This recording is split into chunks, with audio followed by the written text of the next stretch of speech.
안녕하세요, 타오입니다. 오늘은요, 무의식 정화에 대해서 완전히 정리하는 시간을 가질 거예요. 무의식이 정화해야 된다는 건 뭘까? 자, 사람은요, 의식이라는 게 있어요, 그죠? 그럼 그 밑에 층에 뭐가 있냐? 무의식이라는 게 존재해요. 무의식은요, 우리가 호흡하는 것과 심장이 박동하는 것처럼 나도 모르게 이 뇌가 작동하는 시스템을 무의식이라 그래요. 근데 무의식에는 이런 생명의 작용만 있는 게 아니라 너무 오랫동안 깊이 잠들어 있는 습관, 나의 트라우마, 나의 반복적인 습관의 패턴이 무의식에 자리 잡고 있어요. 그게 굉장히 중요한 사실이에요. 그래서 우리는 우리 무의식 속에 있는 정보의 패턴이 나도 모르게 습관이 되어서 말과 행동으로 나오게 돼 있어요. 그래서 그게 뭘 맞느냐? 이 무의식의 오래된 정보, 그것을 고정관념이라고 보통 하고 더 나아가 자아상이라고 하고 나의 내면의 본성을 가리고 있는 이러한 정보들이 계속 반복적으로 발현을 해서 나의 운명을 만들거든요. 그럼 이 운명이 뭘 만드냐면 나의 정보의 지도를 만들어요. 그래서 나의 맵을 만들죠. 그래서 나의 말과 행동을 이 무의식이 가지고 있던 자아상이 통제해요. 끝없이 통제하고 끝없이 내가 마치 그럴 수밖에 없을 것 같은 감정을 만들어내요. 생각, 감정, 그 모든 것들을 만들어내는 근원이죠. 그래서 이 정보의 지도, 이 밑에 있는 이 나도 모르게 무의식에 만들어놓은 이 고정관념이 뭐를 만드냐면 나의 감정과 나의 생각, 그것에 대한 행동과 말을 통제하죠. 그래서 나는 나도 모르게 이러한 감정을 느껴버려요. 난 어렸을 적에 부모님이 계속 지속적으로 서로 사이가 안 좋은 그런 집안에서 태어났어요.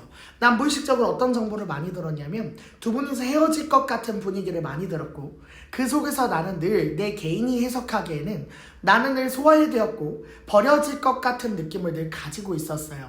그럼 나는 커서 어떤 인간관계를 할 때 어느 선상에 간다면 이 사람이 나를 배신한다는 느낌을 1만 줘도 나는 내가 버려질 것 같아서 내가 먼저 버리게 되죠. 그래서 무의식에는요, 내가 세상으로부터 흡수한 파동을 세상으로부터 전수하게 돼 있어요. 내가 무한한 사랑을 무의식 속에 받았다면 나는 세상에 무한한 사랑으로서 보답할 거예요.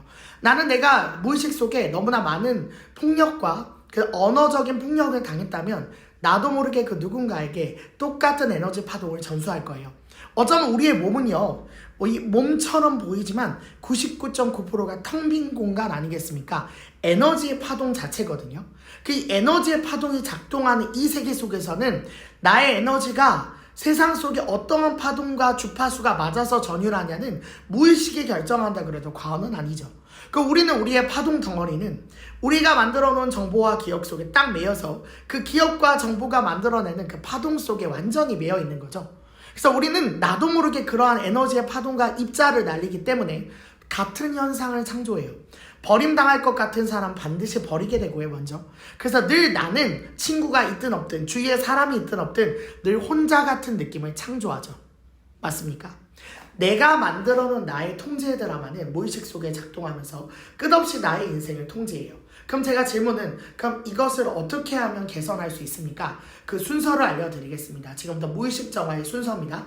무의식 정화는요, 내가 무의식의 층을 느껴야만 알 수 있어요. 그럼 무의식은 바라봐야 돼요. 바라본다. 바라본다가 초점이에요. 그럼 어떻게 하면 바라봐요? 일상적으로는 바라볼 수 없어요. 왠지 아세요? 무의식적으로 이루어지는 행동이기 때문에 그래요. 그럼 의식과 무의식층을 연결하는 그 수단은 저번에 말씀드렸지만 에너지를 느끼는 육감이 깨어나야 돼요. 6번째 감각이 깨어나야만 보이지 않는 세계를 느끼고 보이지 않는 세계를 느끼고 바라볼 수 있어야만 그 뿌리를 치유할 수가 있어요. 여러분, 과거의 나의 정보가 지금 현재에 영향을 미치는 것이 없다면 굳이 정화할 이유도 회원할 이유도 없어요. 근데 내가 지금 내 인생에서 무의식의 통제 드라마가 나에게 굉장히 많은 영향력을 주고 있고 나도 모르게 나를 행동 반경을 제한하고 있다면 나의 자유를 침해하고 있는 거고 내가 사랑할 수 있는 걸 사랑하지 못하게 만드는 거고 내가 능력을 발현할 수 있는 걸 발현하지 못하게 만드는 거잖아요. 그럴 때는 뭐가 필요해요? 정화와 회원이 필요해요. 그래서 이 무의식층이 있는 이 고정관념과 자아상을 가지고 있는 그것을 내면아이라 합니다. 이 내면아이는 정확하게 말하면요, 환상이에요. 실제로 존재하지 않는데 나의 생각 속에서, 나의 깊은 내면의 층에서 그러한 환상을 가지고 있어요.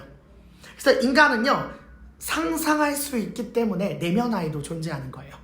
브레인 스크린이라는 하나의 뇌의 기능은 나의 모습, 나의 내면의 어떤 잔상을 그대로 무의식의 그림으로 가지고 있어요. 그럼 난 내면아이를 내 잔상으로 가지고 있잖아요.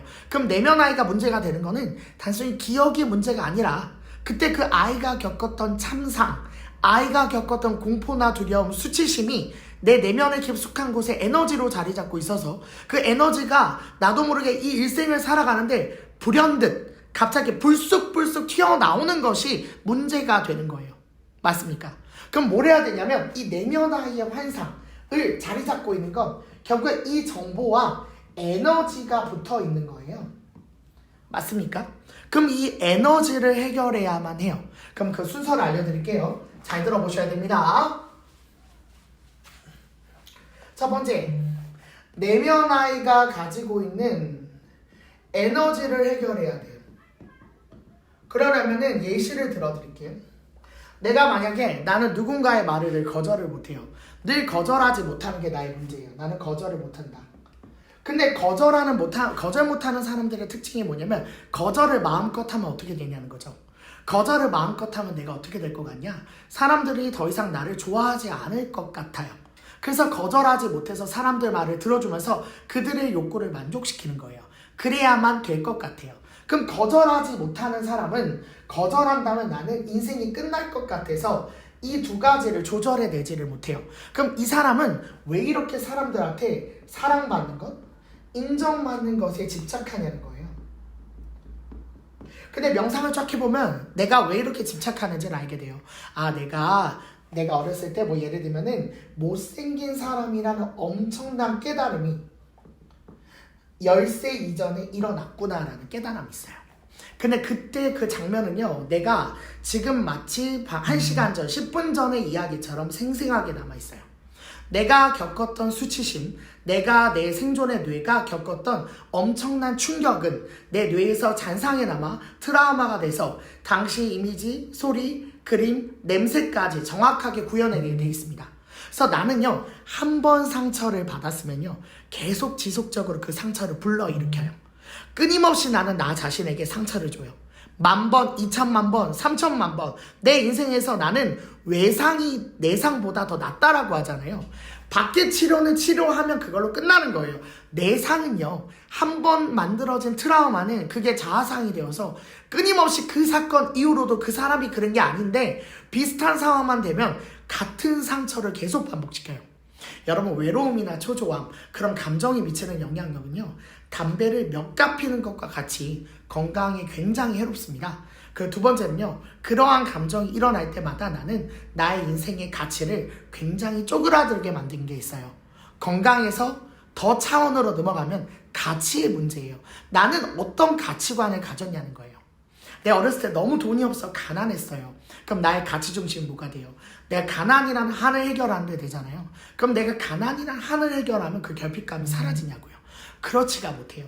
내 내면의 한은요, 욕망을 성취한다 해서 해결되지 않아요. 그럼 어떻게 해야 되냐? 내려놓아야만 가능한 거예요. 그럼 내가 이 못생긴 사람이라는 이 정보에 자각이 일어난 시점에, 그 시점에 에너지들이 있어요. 감정들이 있잖아요. 이것들을 충분히 알아주고 치유해주고, 이 못생긴 사람이라는 게 만들어진 그 아이의 심정, 그 아이는 마치 하나의 생명체처럼 내 몸에 붙어 있거든요. 그 아이의 생명을 충분히 보내주고 치유해주고, 그 다음 그게 미련 없이 가도록 내 내면에서 온전한 정리가 되어질 때, 그때 나는 나의 마음을 비울 수가 있어요. 그럼 나는 더 이상 누군가한테 사랑받으려고 억지로 거절하지 않을 필요도 없고, 내가 억지로 거절할 필요도 없어요. 왜? 내가 들어줄 수 있으면 거절할 땐 거절하고, 그리고 내가 정말로 들어줄 수 있을 환경이 되면, 죄송합니다, 말을 잘못했죠. 내가 거절할 수 있다면 거절하고, 근데 내가 거절하지 않아도 되는 상황에는 들어주고, 거절당하고 거절하는 것이 자유로워지죠. 그래서 더 이상 거절하고 안 하고에 매이지 않아요. 중요한 건 상황에 따라서 내가 여유가 되면 들어주고 내가 여유가 되지 않으면 거절할 땐 거절하게 되는 거죠. 그게 자유롭게 조절이 되는데 내가 통제 드라마가 시스템에 입력이 돼서 나는 못생긴 사람이기 때문에 사랑받지 못할 거야. 그럼 나는 누군가한테 잘하기라도 해야 돼. 난 누군가한테 친절하기라도 해야 돼. 난 누군가의 말을 들어야만 사랑받을 수 있을 거야. 라는 신념이 내면화되면 나는 끝없이 내가 이 내면아이가 누군가한테 친절해야 되는 것을 강요할 거예요. 그리고 그것이 내가 내 마음대로 온전히 다 했는데도 온전히 돌아오지 않는다는 느낌이 들면 난 역시 바보 같아. 난 역시 내가 생각해도 너무 어리석어. 난 아무리 누군가한테 잘해줘도 돌아오는 건 없잖아. 내면의 허무함만 남을 거예요. 그래서 인생이 텅 비은 것 같죠. 그럼 충만감을 어떻게 찾냐? 내면의 통제 드라마를 내려놔야 된다. 내면의 통제 드라마를 내려놓는 방법은 그 속에 있는 그 기억의 뿌리 속에 있는 에너지를 해결해야 된다. 그 에너지는 지금 이 순간에 현실화되기 때문에 문제가 되는 거라 지금 이 순간에 그 기억을 불러와 그 기억 속에 있는 에너지를 회원하고 용서하고 보내주는 시간이 충분히 필요하다. 그것이 내면아이 명상이다. 이해되십니까? 그리고 내면아이 명상이 끝나고 나서 저한테 많이 들어오는 질문이 선생님 제가 내면아이를 보냈는데도 인생이 또 반복되는데요.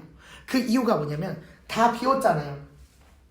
다 비웠죠. 이렇게 비웠으면 무잖아요. 그럼 나는 사실 내면아이가 만들어지기 전에 나의 모습은요, 어떤 통제나 기억과 정보가 아니라 경계가 없고 옳고 그름도 없고 선악도 없는 무한한 존재예요. 무예요. 근데 이 무는 없는 것이 아니라 꽉 참이에요. 충만함이에요. 이것을 진공이라 해요. 이게 우리 본연의 실체잖아요. 이거를 진화라 하잖아요. 그럼 우리는 진화가 말하는 소리, 진화가 원하는 소리, 좀 더 쉬운 말로 영혼이 원하는 소리대로 살아야만 이 비극이 끝나는데, 나의 경계가 사라진 그는 내가 어디를 가든 나는 나라는 것이 어디냐, 전체가 내가 되기 때문에 이타적인 삶을 살 수밖에 없고요. 그리고 서로 공생하는 삶을 사는 것에 굉장히 의지를 내게 돼 있어요. 그리고 내가 살아가는 의미는 어떤 과거의 정보와 한이 아니라 지금 이 순간에 온전히 충만해지는 것이기 때문에 굉장히 열정적으로 사람이 변하고요. 그 즉시 깨어있기를 바라고요. 어디에 빠져있는 나를 깨길 바라고요. 좀 더 적극적이고 열정적으로 세상을 바꾸고 싶어져요. 그리고 내가 가는 모든 곳에 내가 내 존재에 의해서 사랑이라는 것이 스며들기를 바라는 사람이 되거든요. 근데 점점 내가 어떻게 되냐, 점점 내가 정보라는 것을 내가 내려놓고 내면아이를 비웠는데, 근데 충분히 진공과 진화의 소리를 선택해서 새로운 삶의 모습을 창조하지 않는다면 나는 거지보따리 익숙한 그것을 다시 선택해서 불러일으키죠. 그래서 우리는 내면아이 명상을 통해서 나의 업장, 나의 스토리를 정리하셨다면 이제는 진화가 원하는, 영혼이 원하는 삶을 사는 것을 설계해야 돼요. 그럼 영혼이 원하는 것이 무엇인지 내가 나를 모두 비우면 그 소리가 들려요. 온전히 모든 정보를 수신할 수 있고 온전히 모든 것을 느낄 수 있는 감각이 깨어나요. 그럼 그 상태에서 나는 내가 어떤 삶을 살아야 될지 영혼의 설계가 필요하다. 그 영혼의 설계에 맞춰서 내가 나의 비전과 꿈을 정하고 그것을 위해서 한 단계 점핑하고 내가 영혼이 성장하고 나의 고정관념을 깨고 스스로 자유로워지고 스스로 자유로운 소리를 스스로 낼 수 있는 나만의 꿈과 비전이 필요하고 그 꿈을 통해서 사람은 성장합니다. 그러면서 나의 영혼은 점점 더 커지고 어떤 정보의 영향을 받는 사람이 아니라 나의 존재가치, 나의 선택, 나의 귀함, 나의 존귀함 때문에 움직이는 사람이 되고 더 이상 누군가의 비교와 누군가의 말에 의해서 행동하는 것이 아니라 나의 가치, 나의 꿈, 나의 목소리에 의해서 움직이는 사람이 되는 거예요. 그게 내면아이 명상의 목적이에요. 내면아이 명상의 목적은 눈물을 찔끔찔끔 짜면서 그 회원이 목적이 아니라 회원을 하고 나서 영혼의 설계가 있는 삶, 영혼이 원하는 삶을 펼쳐나가는데 목적이 있습니다. 감사드립니다.